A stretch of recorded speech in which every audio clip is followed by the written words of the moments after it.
Sino ang hawak ng cake?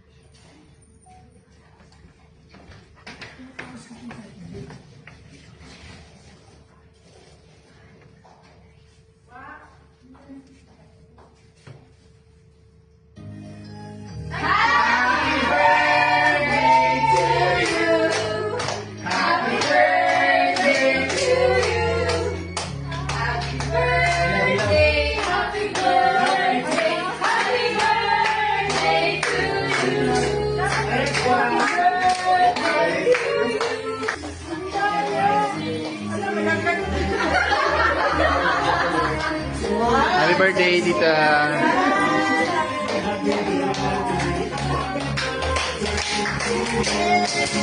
Happy birthday to you.